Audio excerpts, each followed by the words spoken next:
are at Mutomo Hospital. We've recently signed a memorandum of understanding for a long-term partnership. This journey has its genesis right here at Mutomo. ENF was established to continue the legacy of Mzee Elijah Ndenge, a man that was of noble character. He was a respected man in this community, a businessman who expressed his acts of compassion and love to this community. He partnered with this hospital, giving, celebrating, spending time with the clients and the staff. He was loved, he was celebrated, and he was a beneficiary. His family sought the services of this institution, and eventually, when circumstances led him to seek emergency intervention when he had a cardiac arrest, unfortunately, there was no amenities to attend to him.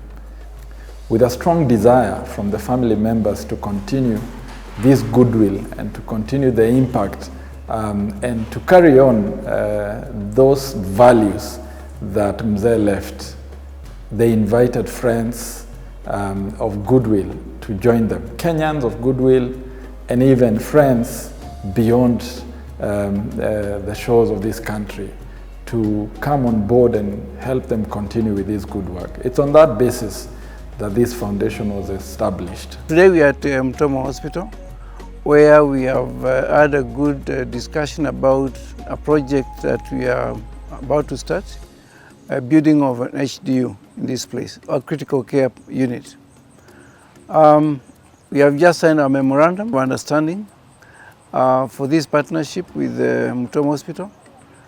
The project we have embarked on, building a critical unit and kitting it, is a very critical project from what we have understood, because in the whole of Kitui, we don't have an ICU.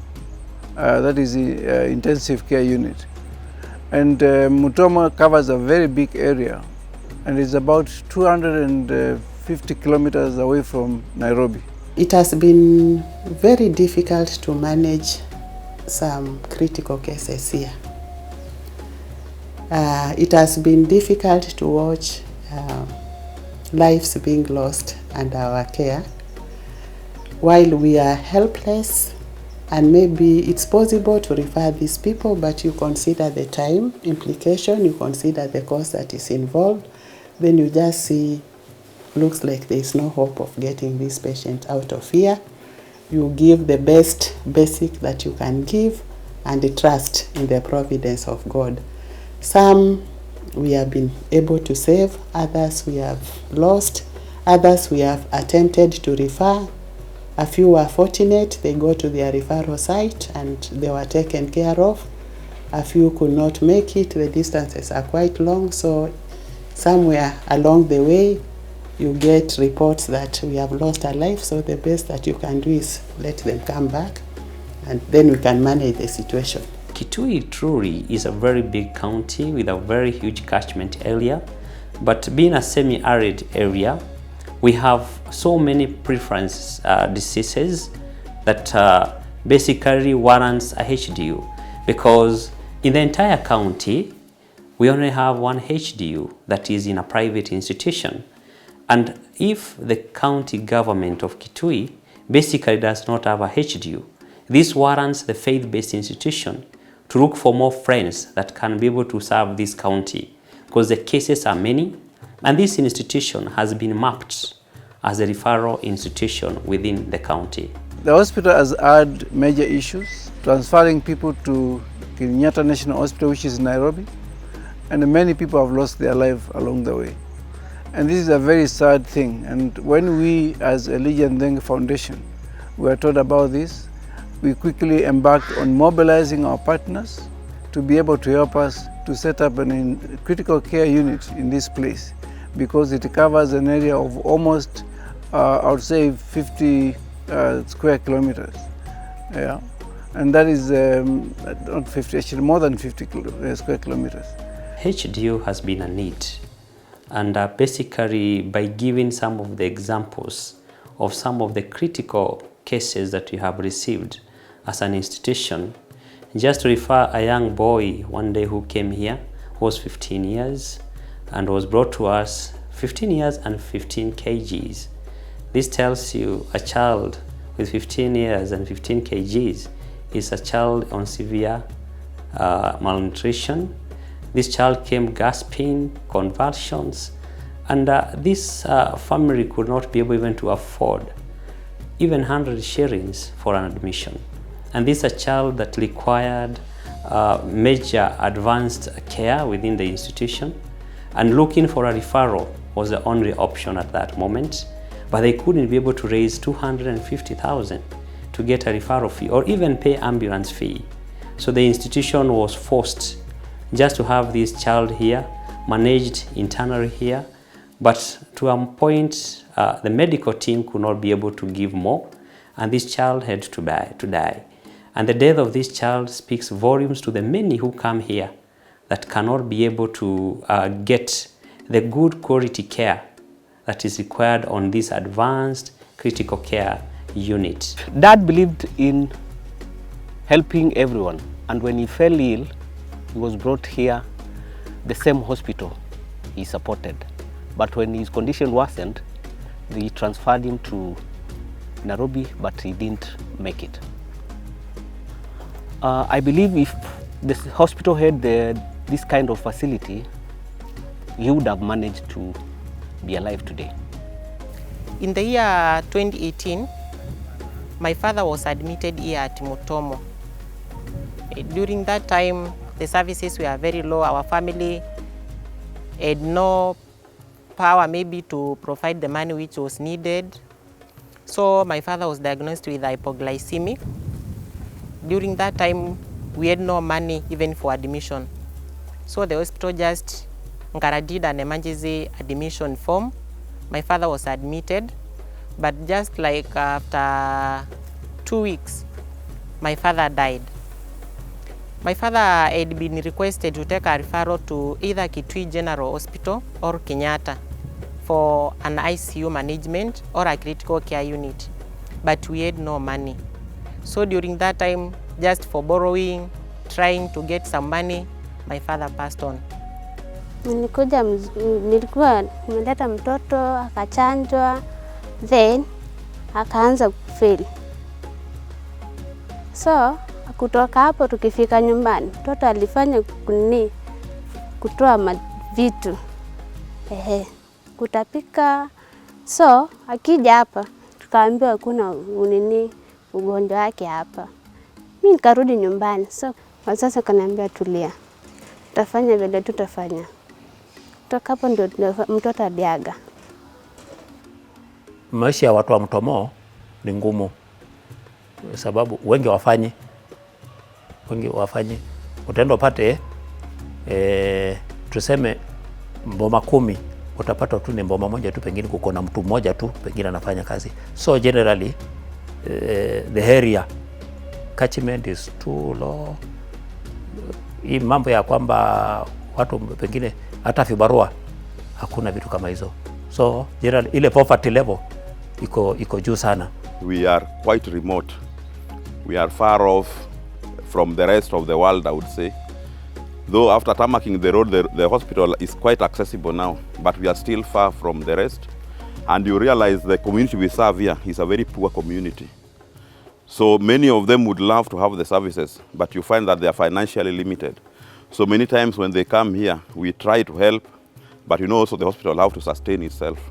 So sometimes you find we have a lot of financial challenges with the patients, but we try to help as much as we can.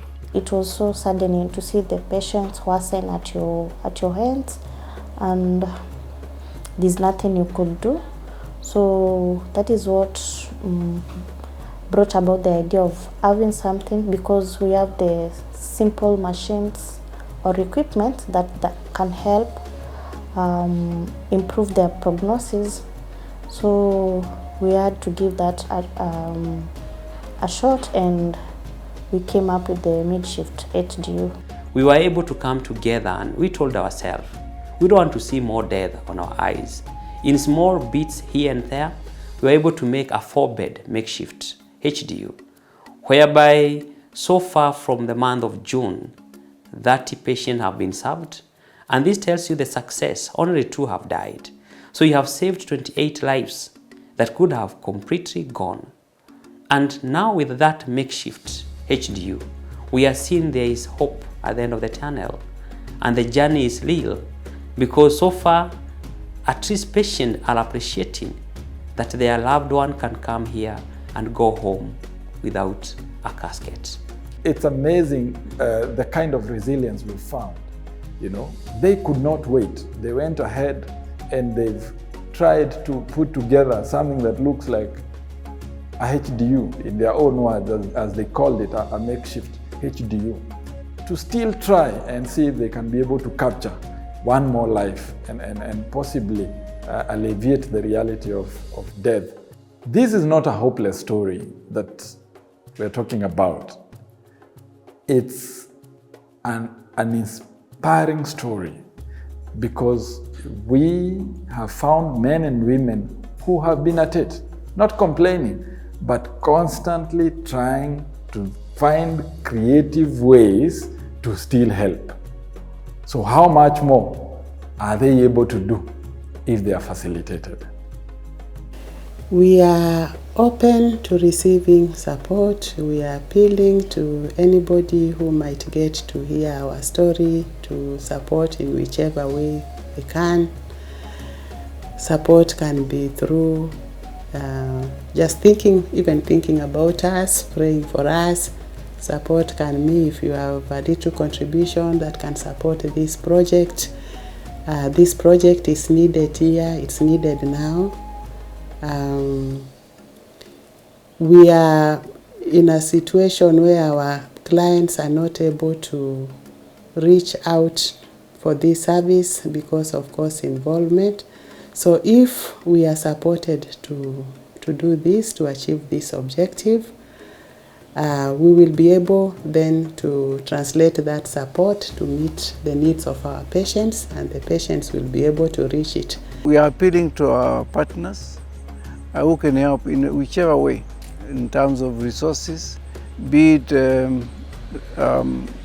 financial, be it even your skills that can be used, and whatever else, donation of machines that are required in a critical unit, a critical care unit, so that we are able to help this. We have just come here to say, hey, we have found a place that we are interested in doing good, and we want you to come on board and do it with us.